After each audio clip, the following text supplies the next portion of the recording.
ఓం శ్రీ సచ్చిదానంద సమర్థ సద్గురు సాయినాథ్ మహారాజ్ కీ జై.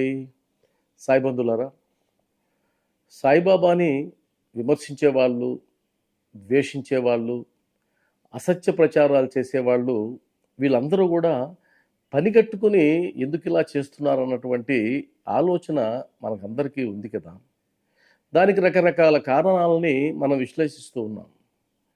ఇదంతా ఎందుకు జరుగుతూ ఉంది, ఎందుకు అలా మాట్లాడుతున్నారు, ఎందుకు అలా మాట్లాడగలుగుతున్నారు అని అంటే దీని అంతటికీ మూల కారణం కలిపురుషుడి యొక్క ప్రభావం. కలిపురుషుడి యొక్క ప్రభావం బాబా భక్తుల విషయంలో, బాబా విషయంలో మొదలయ్యింది. ఎందుకంటే బాబా యొక్క వైభవాన్ని చూసి ఆ కలిపురుషుడికి కూడా కన్ను గుట్టింది. మీకు కలిపురుషుడి గురించి తెలుసు, ఆయన యొక్క జననము అదంతా అందరికీ తెలిసినటువంటి కథే. కలియుగం ఆరంభంలో బ్రహ్మదేవుడికి కలిపురుషుడు దర్శనమిస్తాడట. ఎలా? ఒక చేతితో జననాంగాన్ని మూసిపెట్టి మరొక చేతితో నోటిని మూసిపెట్టి అగుపిస్తాడట. అప్పుడు బ్రహ్మదేవుడు అడిగాడు కలిపురుషుడిని, దీని భావం ఏంటి అని. అప్పుడు కలిపురుషుడు చెప్పాడట, రాబోయేటువంటి కలియుగంలో మానవాళిని ఈ రెండింటి ద్వారా భ్రష్టు పట్టిస్తాను అని.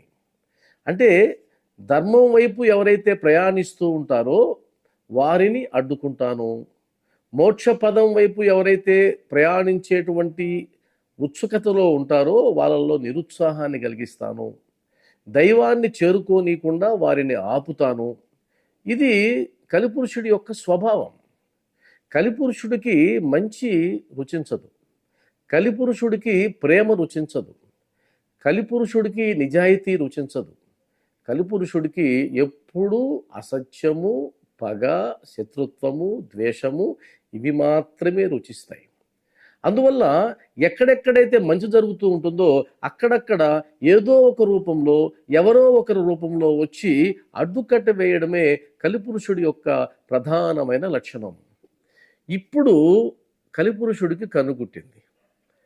ఎక్కడ వీరందరూ ధర్మవర్తనులైపోయి ఆధ్యాత్మిక మార్గంలో ప్రయాణించి అత్యధిక సంఖ్యలో ముక్తిని పొందుతారో, మోక్షాన్ని పొందుతారో అని జడిసిపోయి తన క్రూరమైనటువంటి చేష్టలు చూపడం మొదలుపెట్టాడు. ఆయన ఎలా చేస్తాడు? ఆయనకి శరీరం లేదు కాబట్టి ఎవరో ఒకరిని ఆవహించాలి. కొన్ని జీవాత్మలని ఎంచుకున్నాడు, బలహీనమైనటువంటి జీవాత్మలు. అలాంటి జీవాత్మల్ని ఎన్నుకొని వారి మీద తన ప్రభావాన్ని చూపించి సాయిబాబా యొక్క వైభవాన్ని తగ్గించడానికి ఎన్నో ప్రయత్నాలు చేస్తున్నాడు ఆ కలిపురుషుడు.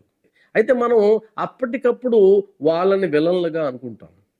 అదేవిధంగా ఎవరైతే బాబాని ద్వేషిస్తున్నారో, అసత్య ప్రచారాలు చేస్తున్నారో వాళ్ళని మనం టార్గెట్ చేయకూడదు. వాళ్ళకి ఏ సంబంధం ఉండదు. వారిని కలిపురుషుడు ఆవహించి ఆ విధంగా మాట్లాడిస్తున్నాడు. తప్పేముంది? నన్నైనా మిమ్మల్నైనా ఆ కలిపురుషుడు ఆవహిస్తే కనుక మనం కూడా అలానే ప్రవర్తిస్తాం, అదేవిధంగా మాట్లాడతాం.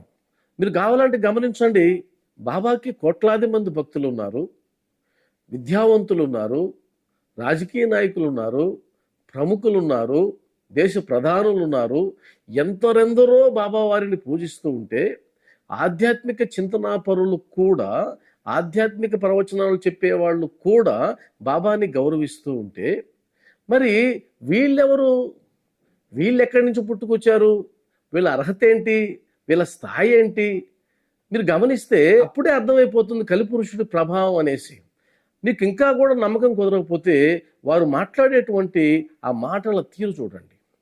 అరే ఒరే అనేటి మాట్లాడేస్తారు, నోటికి వచ్చింది మాట్లాడతారు, ఆవేశంతో ఊగిపోతారు, రండిరా చూసుకుందాం అంటారు, ఇంకేదో అంటారు. సహజంగా ఆధ్యాత్మిక మార్గంలో ఉండే వాళ్ళు అలా ప్రవర్తించరు, అలా మాట్లాడరు. మరి వీళ్ళు ఎలా మాట్లాడుతున్నారు? అది కలిపురుషుడి యొక్క ప్రభావం చేత మాత్రమే అలా మాట్లాడుతున్నారు. అందువల్ల ఎవరైనా సరే బాబా వారిని విమర్శించినా, ద్వేషించినా మీరేమీ బాధపడాల్సిన పని లేదు. అది అలా జరుగుతూ ఉంటుంది. ఆ సృష్టి రచన అలా ఉంటుంది అంతే. అనాదిగా వస్తూ ఉన్నటువంటిదే ఇది, కొత్తగా ఇప్పుడేం జరిగిందేం కాదు. కాబట్టి భగవత్ స్వరూపాలని విమర్శించే వాళ్ళు, ద్వేషించే వాళ్ళు ఎప్పటి నుంచో ఉన్నారు. విష్ణుమూర్తిని, విష్ణు నామాన్ని, నారాయణ అనేటువంటి నామాన్ని విపరీతంగా ద్వేషించినటువంటి హిరణ్యకశిపుడు లేడా చరిత్రలో? సనాతన సాంప్రదాయంలో, సనాతన ధర్మంలో వాళ్ళ ప్రసక్తి లేదా? కానీ చివరికి ధర్మమే గెలుస్తుంది, చివరికి దైవమే గెలుస్తుంది అన్నది అందరికీ తెలిసినటువంటి నిజమే. అయితే మందర వల్ల, శూర్పణఖ వల్ల రామాయణం ఎలా కొనసాగి ముందుకు వెళ్ళి రావణ సంహారం జరిగిందో, ఇప్పుడు బాబావారిని విమర్శిస్తున్న వారి వల్ల కూడా సాయి భక్తులకు ఎంతో మేలు జరిగింది. వాళ్ళు మనకెంతో ఉపకారం చేశారు.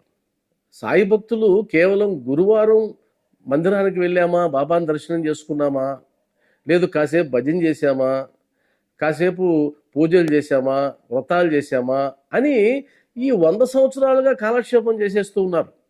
ఏ ఒక్కరు కూడా బాబా అవతారం గురించి కానీ, బాబా వారి వైభవం గురించి కానీ ఎక్కడా ప్రస్తావించిన సందర్భాలు లేవు. అలా ఒకరికొకరు మాట్లాడుకున్న సందర్భాలు కూడా లేవు. వీరి పుణ్యమా అని, ఆ కలిపురుషుడు పుణ్యమా అని ఈరోజు సాయి భక్తుల్లో కాస్త చలనం వచ్చింది. చలనం వచ్చి గ్రంథాలు తిరగేస్తూ ఉన్నారు. ఆ గ్రంథాలు తిరగేసి బాబావారు చేసినటువంటి బోధనలన్నీ గుర్తుకు తెచ్చుకొని, అరేరే బాబావారు ఇంత గొప్పవారే, మరి ఇంత గొప్పవారిని ఎందుకు ఇలా ద్వేషిస్తున్నారు, ఎందుకు ఇలా అసత్య ప్రచారాలు చేస్తున్నారు అనేటువంటి ఆలోచన ఇప్పుడు కదా వచ్చింది. కాబట్టి అసత్య ప్రచారాలు చేసే వారి వల్ల మనకు మేలే జరిగింది, మనకేం కీడు జరగలేదు. ఇంకొక విషయం కూడా గుర్తుపెట్టుకొని మీరు నిశ్చింతగా ఉండొచ్చు. చరిత్ర చెప్తున్నటువంటి నిజమేంటంటే, అసుర లక్షణాలు ఎప్పుడూ కూడా విజయం సాధించవు, దైవిక లక్షణాలు మాత్రమే విజయం సాధిస్తాయి. భక్తి విషయంలో, ముక్తి విషయంలో, మోక్షం విషయంలో, దైవారాధన విషయంలో ఎలాంటి జోక్యం ఎవరూ చేసుకోకూడదన్నది సనాతన ధర్మం చెప్తూ ఉంది. దీనికి ఒక ఉదాహరణ కావాలంటే చెప్పగలను. అదేంటంటే, వివాహ బంధంలో జరిగేటువంటి ఆ కార్యక్రమాన్ని మీరు పరిశీలిస్తే, వరుడు నాతి చరామి అని 3 సార్లు అంటారు. ధర్మేచ, అర్ధేచ, కామేచ నాతి చరామి. ఈ 3 విషయాల్లో నేను నిన్ను ఇబ్బంది పెట్టను అని వాగ్దానం చేయడం ఒక రకంగా. మరి పురుషార్థాలు 4 కదా, ధర్మం, అర్థం, కామం, మోక్షం. మరి మోక్షేచ అని ఎందుకు అనలేదు అంటే, అది ఇండివిజువల్గా సంబంధించింది, అది సంపూర్ణమైన స్వేచ్ఛకు సంబంధించింది. పూజ చేసుకోవడం కానీ, భగవంతుని ఆరాధించడం కానీ, ముక్తిని కోరుకోవడం కానీ, మోక్షాన్ని కోరుకోవడం కానీ ఒకరి విషయంలో ఇంకెవరికి అధికారం లేదు. అందువల్ల ఆ విషయంలో మాత్రం ఎలాంటి వాగ్దానం ఉండదు. అది ఎవరికి వారు సంపాదించుకోవాల్సిందే, ఎవరికి వారు సాధించుకోవాల్సిందే. అందువల్ల అంత స్వేచ్ఛని సనాతన ధర్మం మనకి ఇస్తే, వీరెవరు మనల్ని బంధించడానికి, వీరెవరు మనకి నీతులు చెప్పడానికి, వీరెవరు మనకు హితం బోధించడానికి, ఎవరిని నమ్మాలి, ఎవరిని నమ్మకూడదు, ఎవరిని పూజించాలి, ఎవరిని పూజించకూడదు, వీరెవరు, వీరికి ఏం సంబంధం? అది పాపం వారికి సంబంధించింది కాదు. అది కలిపురుషుడి యొక్క ప్రభావం.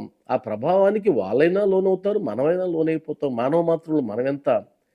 అందువల్ల ఆ కలిపురుషుడు ఓడిపోవడం ఖాయం, బాబావారు విజయం సాధించడం ఖాయం. మనం జీవించి ఉన్న కాలంలోనే ఆయన యొక్క వైభవం ఇంకా ఎంతో ఎత్తుకి ఎదగడం కూడా ఖాయం. ఓం శ్రీ సచ్చిదానంద సమర్థ సద్గురు సాయినాథ్ మహారాజ్ కీ జై.